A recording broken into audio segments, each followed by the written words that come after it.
Assalamualaikum warahmatullahi wabarakatuh. Berjumpa lagi dengan pelajaran bahasa Indonesia. Oke anak-anak, sebelum pelajaran marilah kita awali dengan membaca basmalah bersama. Bismillahirrahmanirrahim. Semoga pelajaran kali ini bermanfaat bagi kita semua. Nah, sebelumnya juga kalian siapkan dulu buku catatannya ya. Nanti ketika menyimak harap semuanya mencatat materinya. Nah, materi kali ini kita akan belajar mengenai struktur teks ulasan. Seperti apa strukturnya? Yuk kita simak. Struktur teks ulasan. Nah, semuanya perhatikan, ada 5 bagian dari struktur teks ulasan. Yang pertama adalah identitas karya, yang kedua orientasi, yang ketiga sinopsis, keempat analisis, dan yang terakhir adalah evaluasi. Masing-masing penjelasannya kita simak ya.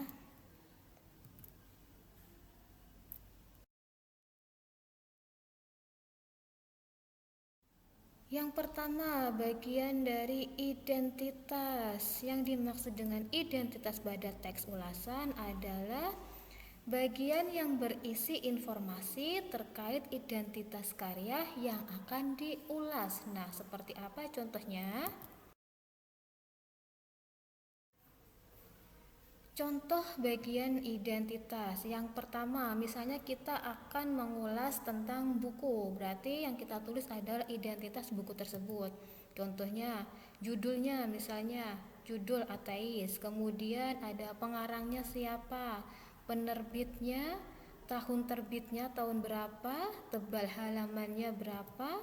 Kemudian lebih bagus kalau dalam ulasan itu disertakan juga contoh karyanya. Ini adalah bagian dari covernya ditampilkan. Jadi nanti pembaca tahu, oh jadi buku ateis itu yang seperti ini. Nah, begitu ya. Kemudian kita akan melihat contoh yang lain, masih bagian identitas. Nah, ini ketika kalian akan mengulas film, maka identitasnya berbeda dengan buku. Kalau film misalnya identitasnya itu ada judulnya apa, bintangnya siapa saja, artisnya ya, sutradaranya siapa, produsernya siapa, skenario siapa yang membuat skenarionya, produksinya, musik, sinematografi, penyunting, rilis tahun berapa, kemudian ada durasinya berapa menit. Jadi identitas tersebut kalian catat semuanya. Judulnya misalnya di sini ada Keluarga Cemara. Sudah pernah nonton semua ya? Kalau belum, boleh nanti setelah pelajaran ini bolehlah kalian cari di Google, cari di internet atau di YouTube, lihat Keluarga Cemara itu seperti apa sih. Nah, kalian bisa sebelum menontonnya bisa membaca ulasannya dulu. Nah, Keluarga Cemara itu dibintangi oleh Nirina Zubir, Ringo Agus Rahman, Widuri Putri Sasono, Adisti Zara, dan tentu masih banyak lagi ya. Sutradaranya Yandi Lawrence, produsernya Anggi Karisma dan Ginatri Esnur, skenarionya oleh Ginatri Esnur, Yandi Lawrence, produksi dari V-Cinema Picture, Ide Source Entertainment, Kaskus, serta Ifli. Musiknya itu oleh Iva Fahir, sinematografinya Robi Taswin, penyuntingnya Hendra Adi Susanto, rilis pada 3 Januari 2019 dan berdurasi selama 110 menit. Seperti apa covernya? Nah, posternya ya, ini ya, bukan cover tapi poster dari film Keluarga Cemara. Nah, dari posternya itu bisa kita melihat gambarannya seperti apa sih Keluarga Cemara tersebut. Oke, bagian identitas sudah jelas ya. Bagian yang kedua adalah orientasi. Orientasi ini merupakan gambaran umum mengenai suatu karya yang akan diulas. Jadi memberikan gambaran secara umum dulu karya tersebut ya. Seperti misalnya tadi ateis, buku ateis itu bukunya seperti apa sih? Kemudian film Keluarga Cemara itu seperti apa? Kita menggambarkannya di bagian orientasi. Gambarannya masih umum ya, belum terlalu detail atau belum terperinci. Ini bagian contoh dari orientasi untuk buku ateis. Misalnya, Ateis merupakan salah satu novel terbaik yang memperoleh hadiah tahunan pemerintah RI tahun 1969. R.J. Maguire menerjemahkan novel ini ke bahasa Inggris tahun 1972. Sementara itu, Shumanjaya mengangkatnya ke layar perak tahun 1974 dengan judul yang sama. Nah, di sini pembaca akan lebih mendapatkan gambaran seperti apa sih novel ateis itu. Nah, penulis itu menggambarkan bahwa buku ateis itu adalah salah satu novel terbaik yang memperoleh hadiah tahunan pemerintah RI pada tahun 1969 dan diangkat ke layar perak oleh Sumanjaya pada tahun 1974. Itu gambaran umum tentang novel ateis. Contoh yang kedua, bagian orientasi ini kita ambil contohnya dari www.cnnindonesia.com. Ini ulasan tentang film Keluarga Cemara. Seperti apa bagian orientasinya? Nah, ringan, sederhana, dan bermakna adalah 3 kata yang dapat menggambarkan film Keluarga Cemara. Kurang lebih selama 1 jam 50 menit, penonton disuguhi cerita menghibur yang masih menyajikan karakter yang sudah dikenal. Abah, Emak, Eis, dan Ara. Nah, itu adalah contoh orientasi untuk film Keluarga Cemara. Sudah lebih jelas tentang orientasi ya. Jadi orientasi itu ya gambaran umum lah, gambaran umum tentang karya yang akan diulas seperti itu untuk mengantarkan pembaca sebelum mengenal lebih jauh tentang karya tersebut. Bagian yang ketiga adalah sinopsis. Seperti yang sudah kalian ketahui, sinopsis merupakan ringkasan dari isi ceritanya. Nah, di teks ulasan ini, sinopsis merupakan ringkasan yang menggambarkan pemahaman penulis terhadap isi karya yang diulas. Nah, inilah pentingnya kenapa ketika membuat teks ulasan kita harus benar-benar mengetahui isi dari buku atau dari karya yang lain yang kita ulas. Contoh dari sinopsis. Nah, yang dicontohkan ini adalah contoh sinopsis dari novel ateis. Silakan video ini bisa dijeda untuk membaca contoh dari sinopsis.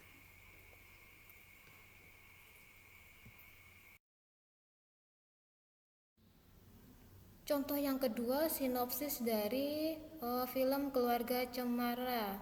Nah, silakan bisa dibaca contoh sinopsisnya atau rangkaian ceritanya tentang apa sih dari Keluarga Cemara tersebut.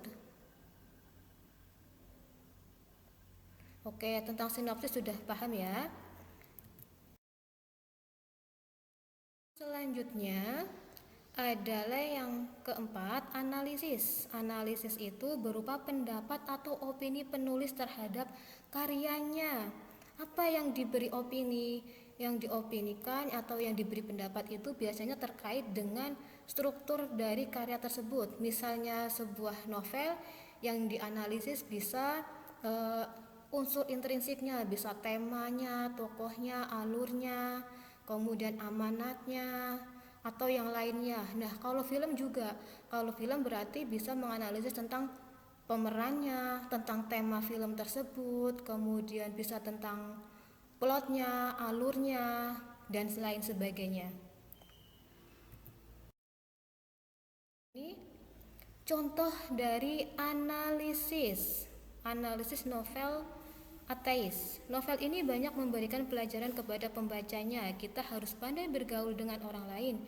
Jangan sampai salah pergaulan hingga pada akhirnya kita malah tersesat, bahkan sampai mengingkari ajaran agama. Kita harus senantiasa berpegang teguh pada agama dan selalu meyakini keberadaan Tuhan. Yang dianalisis di bagian ini adalah struktur dari novel itu, berarti temanya yang dianalisis adalah temanya. Dan contoh analisis yang kedua, ini menganalisis film Keluarga Cemara. Nah, dengan rapi dan hati-hati, Yandi dan timnya mengolah reaksi demi reaksi para tokoh dalam adegan dengan kuat dan menonjol, bahkan sering tanpa kata, hanya ekspresi. Ini didukung pilihan musik skor yang tampaknya tidak ingin membiarkan penonton berlalu dari momen haru cepat-cepat. Begitu haru menyelinap, musik muncul dan menarik kita lebih dalam. Ini yang dianalisis adalah bagaimana mereka acting ya, bagaimana para pemainnya itu para tokohnya melakukan adegan dengan sangat baik dan dengan hati-hati. Begitupun juga dengan bagaimana cara mereka menampilkan musik. Ini dianalisis di bagian ini. Yang kelima adalah bagian evaluasi. Nah, ini berarti berisi paparan kelebihan dan kekurangan dari karya yang diulas. Kita akan tahu kelebihannya apa, kekurangannya apa. Contoh evaluasi, misalnya bahasa novel ini lugas dan mudah dipahami. Sayangnya, novel ini sudah sangat langka sehingga sulit diperoleh. Ada kelebihannya yang disampaikan. Apa kelebihannya dari novel Atais? Bahasanya novel ini lugas dan mudah dipahami. Kekurangannya adalah novel ini sudah sangat langka sehingga sulit diperoleh. Contoh evaluasi yang kedua, misalnya keluarga Cemara tidak kehilangan kehangatan yang membuatnya tenar saat dimainkan Adi Kurdi CS. Ia seakan membuat nostalgia namun tetap relevan di masa sekarang. Sayangnya ada beberapa detail kekinian yang justru mengganggu seperti kehadiran penyedia transportasi daring. Kemunculan yang cukup sering dan dikesankan sebagai penyelamat itu membuat keluarga Cemara terasa mempromosikan mereka. Nah, di bagian paragraf pertama itu adalah kelebihan dari film Keluarga Cemara, sedangkan yang kedua adalah kekurangan dari film Keluarga Cemara. Ini adalah contoh dari bagian evaluasi. Jadi penulis itu menunjukkan kekurangannya apa, kelebihannya apa. Seperti itu ya. Oke, anak-anak, sepertinya penjelasan tentang struktur teks ulasan sampai di sini. Sampai jumpa di kesempatan yang lain. Terima kasih atas perhatiannya. Tetap semangat belajar. Terima kasih. Wassalamualaikum warahmatullahi wabarakatuh.